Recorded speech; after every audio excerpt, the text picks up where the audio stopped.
Actes des Apôtres, chapitre 2.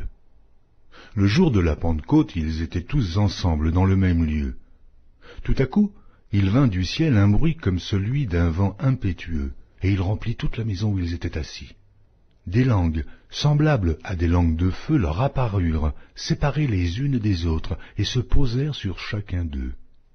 Et ils furent tous remplis du Saint-Esprit, et se mirent à parler en d'autres langues, selon que l'Esprit leur donnait de s'exprimer. Or, il y avait en ces jours à Jérusalem des Juifs, hommes pieux, de toutes les nations qui sont sous le ciel. Au bruit qui eut lieu, la multitude accourut, et elle fut confondue parce que chacun les entendait parler dans sa propre langue. Ils étaient tous dans l'étonnement et la surprise, et ils se disaient les uns aux autres, « Voici ces gens qui parlent, ne sont-ils pas tous galiléens? Et comment les entendons-nous dans notre propre langue, à chacun dans notre langue maternelle?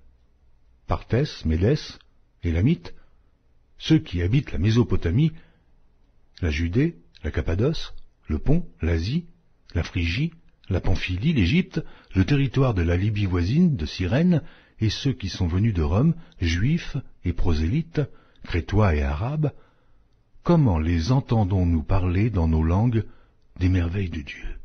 Ils étaient tous dans l'étonnement, et, ne sachant que penser, ils se disaient les uns aux autres, « Que veut dire ceci ?»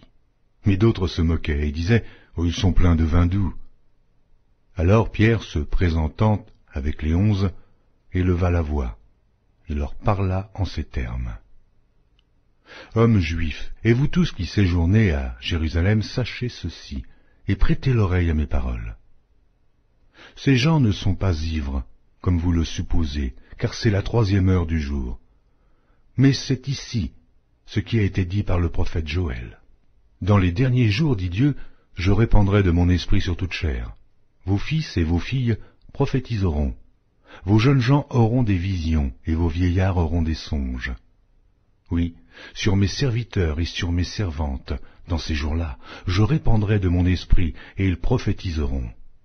Je ferai paraître des prodiges en haut dans le ciel, et des miracles en bas sur la terre, du sang, du feu, et une vapeur de fumée.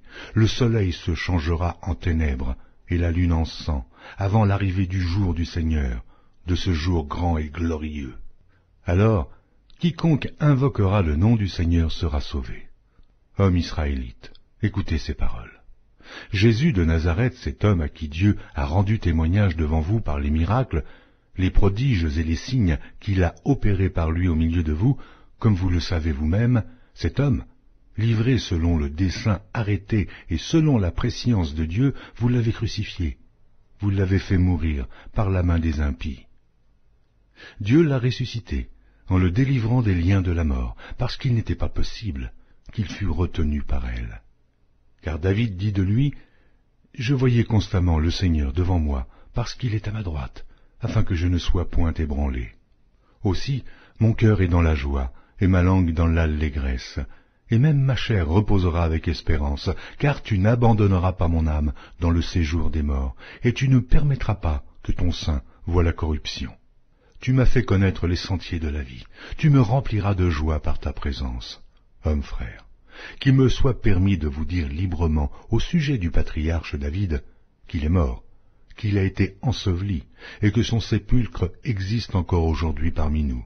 Comme il était prophète, et qu'il savait que Dieu lui avait promis avec serment de faire asseoir un de ses descendants sur son trône, c'est la résurrection du Christ qu'il a prévue et annoncée, en disant qu'il ne serait pas abandonné dans le séjour des morts, et que sa chair ne verrait pas la corruption.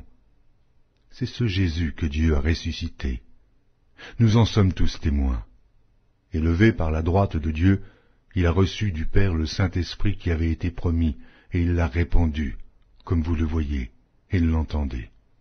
Car David n'est point monté au ciel, mais il dit lui-même, le Seigneur a dit à mon Seigneur, « Assieds-toi à ma droite, jusqu'à ce que je fasse de tes ennemis ton marchepied. » Que toute la maison d'Israël sache donc avec certitude que Dieu a fait Seigneur et Christ, ce Jésus que vous avez crucifié. Après avoir entendu ce discours, ils eurent le cœur vivement touché, et ils dirent à Pierre et aux autres apôtres, « Hommes frères, mais que ferons-nous » Pierre leur dit, « Repentez-vous, et que chacun de vous soit baptisé au nom de Jésus-Christ, pour le pardon de vos péchés, et vous recevrez le don du Saint-Esprit. Car la promesse est pour vous, pour vos enfants, et pour tous ceux qui sont au loin, en aussi grand nombre que le Seigneur notre Dieu les appellera. » Et, par plusieurs autres paroles, il les conjurait et les exhortait, disant, « Sauvez-vous de cette génération perverse. » Ceux qui acceptèrent sa parole furent baptisés, et, en ce jour-là, le nombre des disciples s'augmenta d'environ 3000 âmes. Ils persévéraient dans l'enseignement des apôtres, dans la communion fraternelle, dans la fraction du pain et dans les prières. La crainte s'empara de chacun, et il se faisait beaucoup de prodiges et de miracles par les apôtres. Tous ceux qui croyaient étaient dans le même lieu, et ils avaient tout en commun. Ils vendaient leurs propriétés et leurs biens, et ils en partageaient le produit entre tous, selon les besoins de chacun.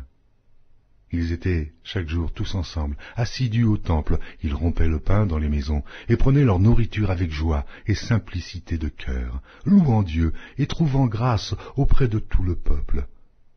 Et le Seigneur ajoutait chaque jour à l'Église ceux qui étaient sauvés.